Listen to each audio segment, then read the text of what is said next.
Okay, we're live. Hi, this is William Ramsey. Welcome to William Ramsey Investigates. On tonight's show, I have a very special guest, a returning guest. His name is Blaine Pardoe. I spoke to him back in July 19th, 2019, about a true crime book he wrote with his daughter titled A Special Kind of Evil, The Colonial Parkway Serial Killings. So you can go back and check that out on my podcast. But he has just published a book. The title of this book is Blue Dawn, The Most Chilling What If in History. The Progressive Overthrow of the United States, published June 29th, 2021. But he is also, since our last interview, he published another true crime book with his daughter, Victoria Hester. That title of that book is Tantamount, The Pursuit of the Freeway Phantom Serial Killer. And he's also done some other historical books, nonfiction books. The title of one is The Murder of Maggie Hume, Cold Case in Battle Creek. That's from 2014. Secret Witness, The Untold Story of the 1967 Bombing in Marshall, Michigan, 2012. The Terror of the Autumn Skies, The True Story of Frank Luke, America's Rogue Ace of World War I. That was from 2008. And Blaine has also written 15 or 16 books in the Battletech series.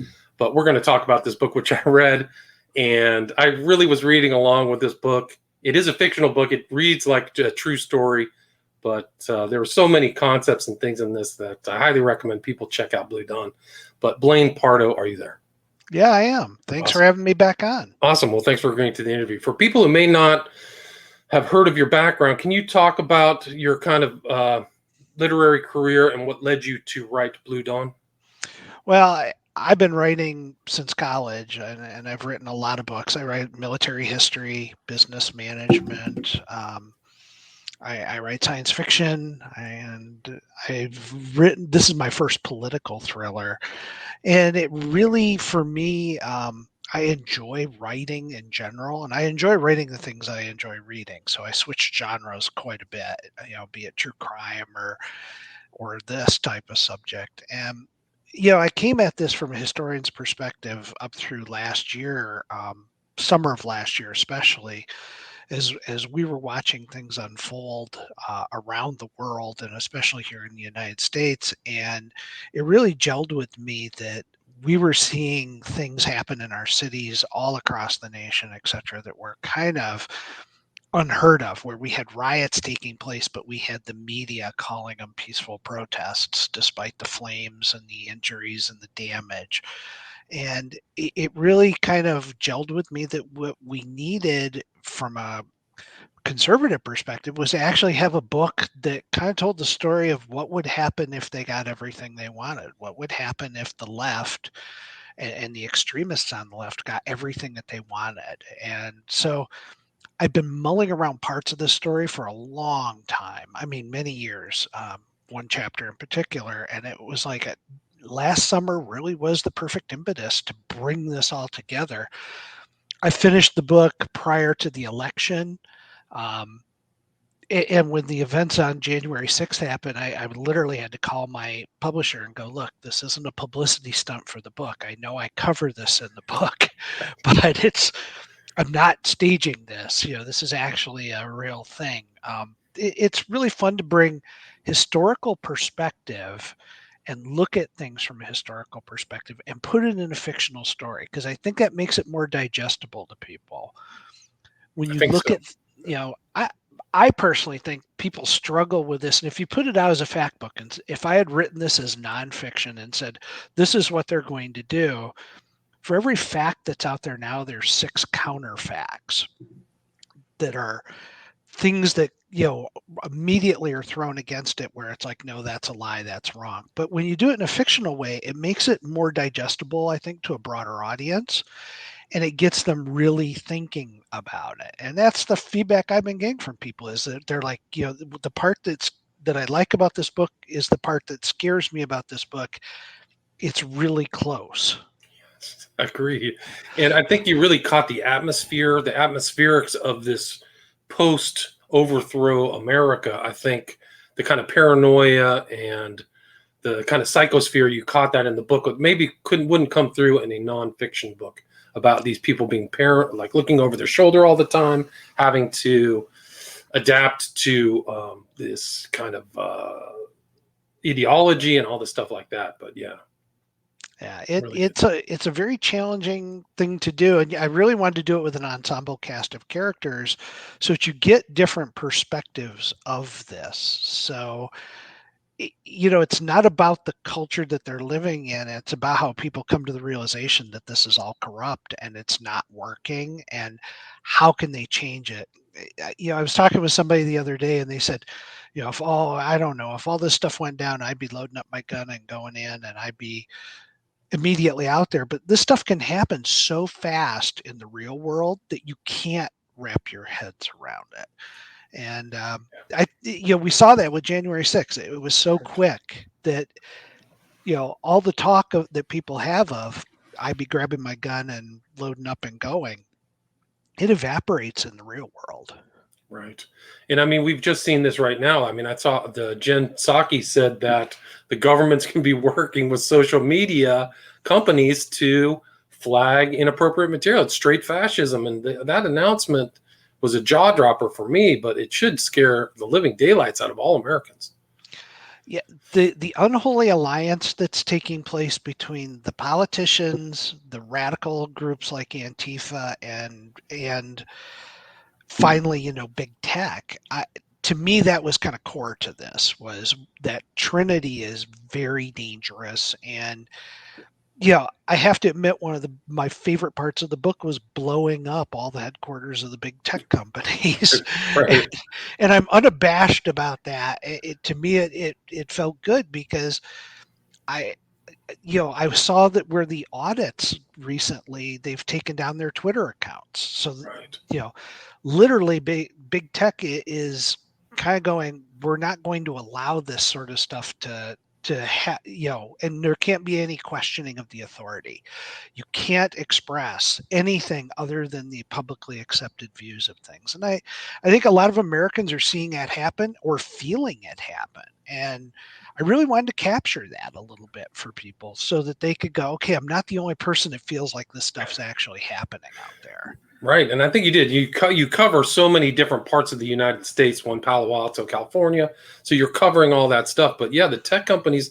What's really scary is they're taking, they're following orders from people in the back door. I think there was a Shiva Adurai lawsuit where somebody was from the government was influencing his Twitter account and all this stuff. Like it's off the charts that it's actually happening. I don't know what's going on with the Department of Justice or why they're not looking into these events, but yeah.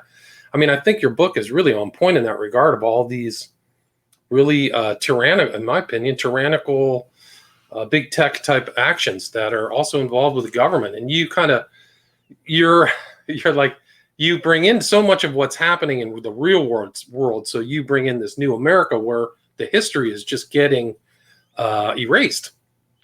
Well, they changed the money. They want to change the flag. They changed the national anthem.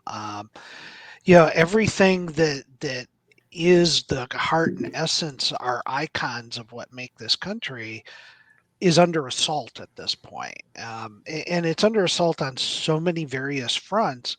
And anybody that even raises their voice against it gets smothered instantly and buried or outright threatened.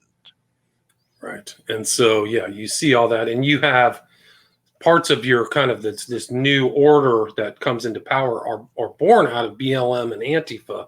And so, I mean, I think it's a cautionary tale or element of the book for people to like, we were talking in the pre-show, these are the type of people who are going to rule over us if this real progressive revolution takes place. Well, it was one of the things I really wanted to capture. Was I looked at from a historian's perspective, and when you have radical groups like Antifa and these others that are out there, who their goal is to overthrow the United States of America, destroy capitalism. I mean, it's right in their charters of some of their groups. When you're dealing with folks like that, if the revolution's over, what do you do with them? Well, they become just like Hitler's brown shirts, his stormtroopers, and they administer justice all on their own. They can show up at your house and decide that you're a radical. They can take things from you. They can shoot you. They're God, judge, and jury. And you're in this situation. We've seen this all summer last year, where we had politicians completely look the other way. when it came to Antifa, etc. And that's a dangerous slope to go down, because Antifa will at some point turn on everyone, because it's their goal to take down the organized system. So I really had to address that in this book. There was no way around that. Right. And you have kind of elements within the book of even those groups, the new groups fighting amongst themselves, because that's just the way it works out with these revolutions in real world history. Is the Bolsheviks, Mensheviks, or whatever, these groups end up fighting among themselves. People get caught up, but also like the family, they literally will threaten families too. At least they did in real world, and you include that in your book. Yeah, I think it's important. One of the characters, his father's a historian who simply refused to kind of go along with this, and they sent him off to a social quarantine camp, for his own good, which is always how these things are presented. Is this is always for your own good. We're moving you somewhere where you won't be hurt by other people, and it's never what it really is, and we all know that. A lot of aspects of um, what you see in here is things that are actually in the news and the media. I mean, AOC came out and said we have to have some sort of committee that reviews what is the truth. There's been talk of, this Trump reconciliation project of let's go gather up all the names of the Trump supporters so that we can, make sure that they don't do this. All I did was take the elements that the politicians and the loud voices are voicing and say, fine, then let's do that. You get everything you want. And that's what you see unfold in Blue Dawn, is this feeling of, this is how this is going to unfold. And this is what it would really look like. And it's not a great society that emerges on the dark side of all this. Right, it's not. And you also conclude real world things like Obama said he was going to federalize the police. So in this book, you see the federalization of police and its consequences, how police are targeted as they're targeting them now, how they're trying to defund them or call them all racist or criminals. So you see that in real world, and what the consequences of that play out in the book to negative results for society, right? Oh yeah, I think one of the my wife and I were talking about it, and one of the things that resonated with her was the entire piece on the nationalized healthcare program, where he's having to go in before people's tribunals to argue for cancer treatment for his father. There's always a downside to public healthcare and stuff, and people will argue, well, we won't implement it that way, but that's how it really goes in the real world. I have friends that are in the UK that, when her son got sick, she had to go before a panel to argue to accelerate his operation because, while he was suffering, they were going, well, according to our chart, it's not a priority thing. So, I'm not making this stuff up. It's actual real world tangible experiences that I've tried to pull together for this. Yeah, and I think you just see all that people's tribunals, but you also see the paranoia of a kind of snitch culture and the secret police going around and making sure that everybody is on board with this new revolutionary government, right? Well, I did it in the form of reparations. I have a friend who's doing some work with Congress on reparations, and he was telling me, they really want to set this up so it's a form of welfare. There's no amount of money you can give someone that's going to change their life or erase what they perceive as an injustice, one way or the other. And I'm not arguing against reparations or for them. But, the next logical step was what we started seeing last summer, where people were turning in their neighbors for being outdoors and mowing their lawn. For people walking into a store without a mask, people would shame them and things along those lines. It's not a far reach to have that happen right now and have the government go, hey, we'll give you points which you can cash in for dollars to buy stuff if you're part of this. You look at East Germany. What made the East German Stasi work so well was that they got everybody reporting on everybody. They say And like well, every third person was a informant to the government or something like that. yeah, Yeah. it's wild. And if you go to the Stasi headquarters, you can actually look up they have the records online, so you can see if you had a record opened on you. And a lot of people have been shocked over the years to find out that their neighbors turned them in for infractions that didn't even exist. Right, or family members even too will turn you in. And you have a sequence in this book where one of the family members are split in their allegiances between this kind of underground movement and then people supporting New America. So that's how it plays out in the real world, is that these families get split up in revolutionary times. That's very true. And I think, this is the start of a civil war. This book kind of kicks off a new American civil war. And I'm working already on the sequel to this book. I'm Okay. halfway through it, and it's a lot of fun, but it's emotionally draining to do at times.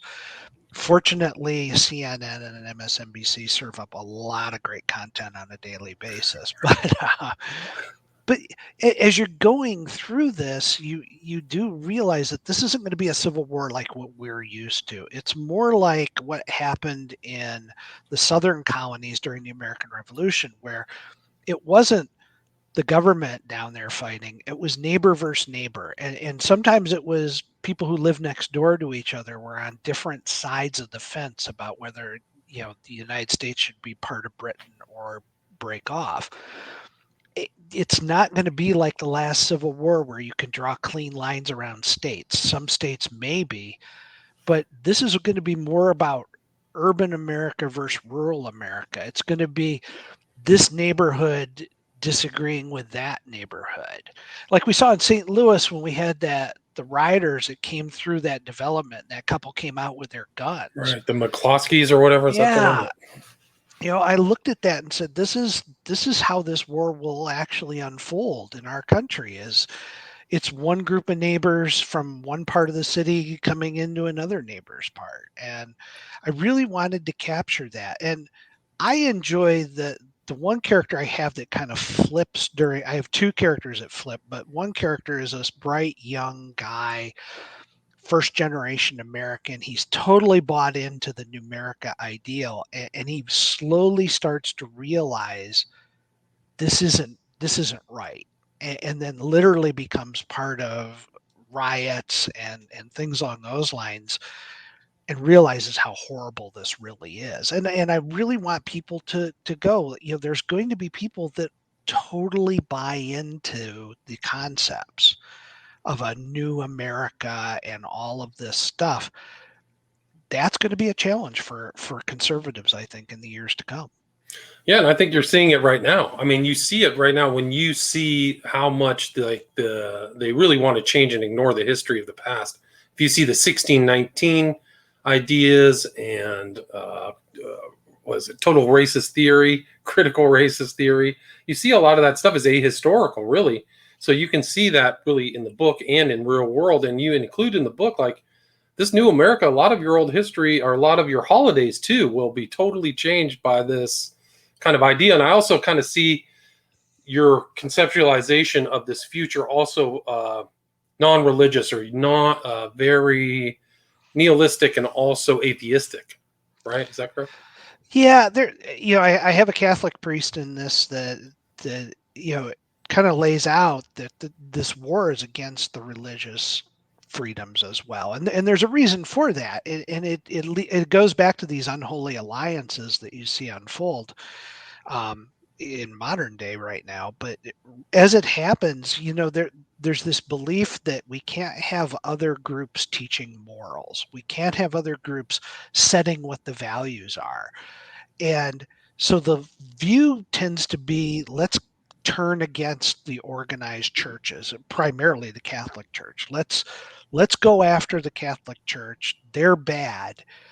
And to do that, they're willing to side with another religion, which is Islam, which is far worse in terms of the values that it has, in terms of how it treats women and gays and lesbians, etc.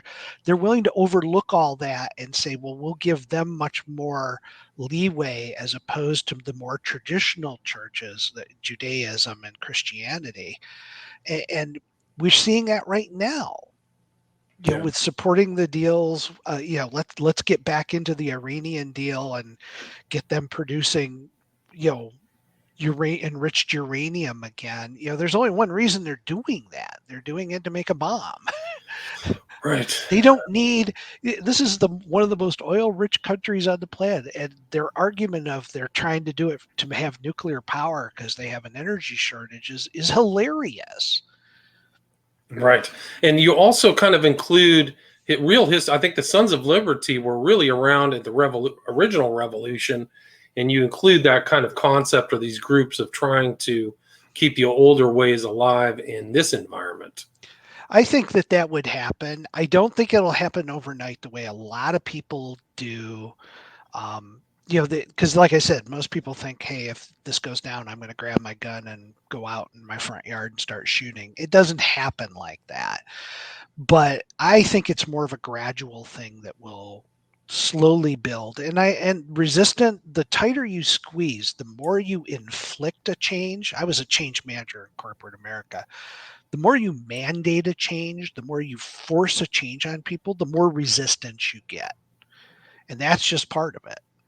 Right.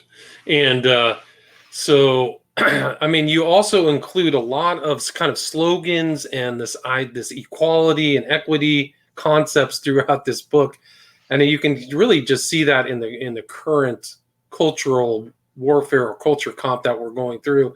But it just seems that it's so prescient in this book that would continue these very simple ideas these people have about things, and it's really crazy too because if the far left really gets in, you're really going back to Robespierre. You're going back to guys killing each other.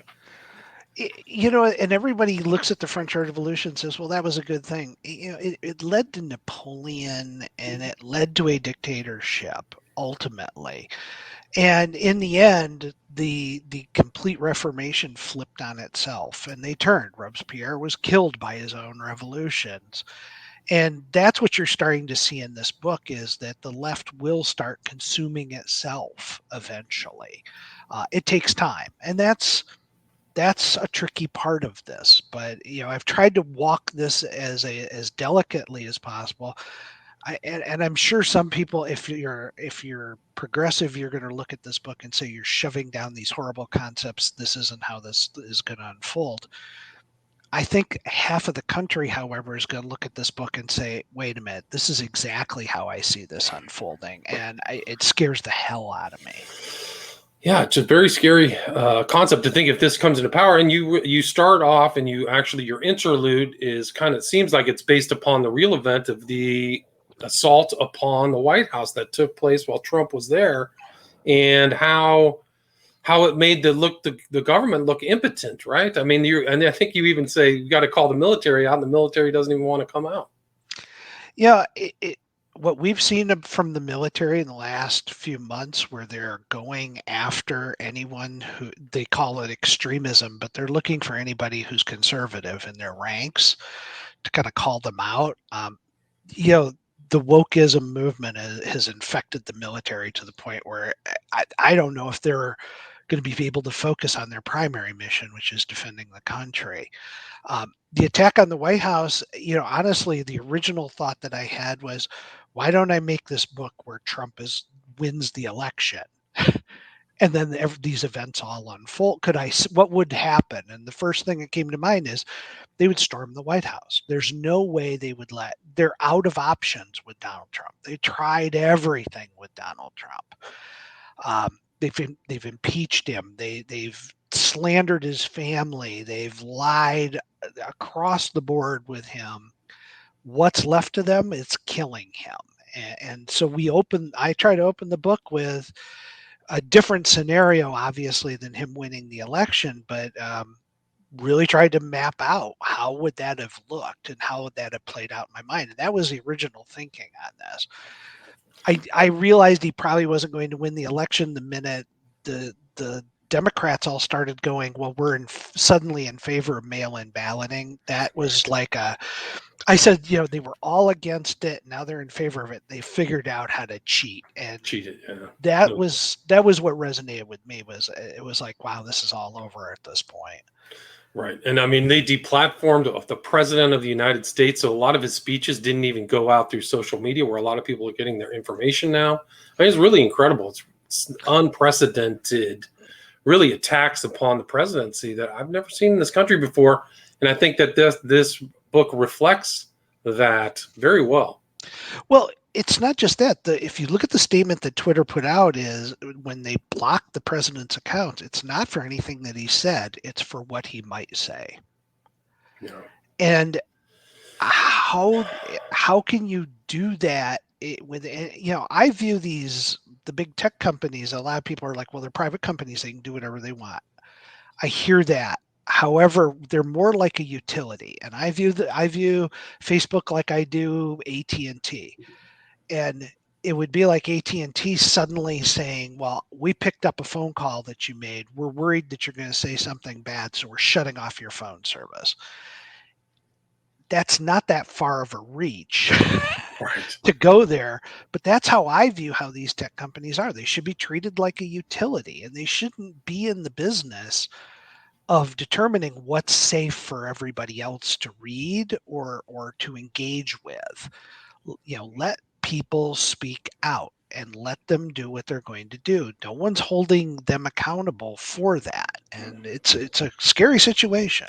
Yeah, I mean, I think that they're really working with the left to censor people and deplatform people. I got kicked off. I mean, so I'm not surprised that happened to the president in real time.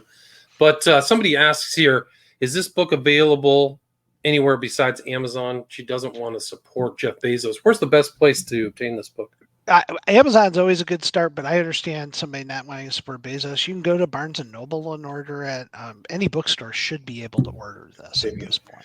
And you have this in hard copy, Kindle. Is this an audiobook as well? The audiobook's being worked on, but it's coming soon. Cool. That's an important one. People are listening to more and more books. It's what I'm finding out. And is there anything else? I mean, I highly recommend this book. I really, like I said, I was smiling and nodding along while reading through the book. Is there anything you'd like to add before we wrap this up, or any questions from the people listening? Anything you'd like to say, Blaine? From where I sit is, look, if you've been nervous and uneasy and you're a conservative out there, this is a book for you. This is a book that will help you gel your thinking. It's a good set of stories. It's an ensemble cast that kind of leads you through this new America and what it means. And I think it's going to help you crystallize what the real threats are. And I think that's what's really important about it.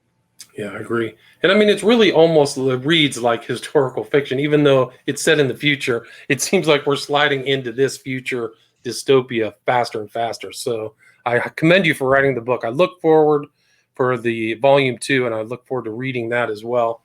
Again, the title of the book is Blue Dawn, The Most Chilling What If in History, The Progressive Overthrow of the United States by Blaine Pardoe, published June 29th, 2021. Thanks so much, Blaine. Thank you. Okay, cool. You still there?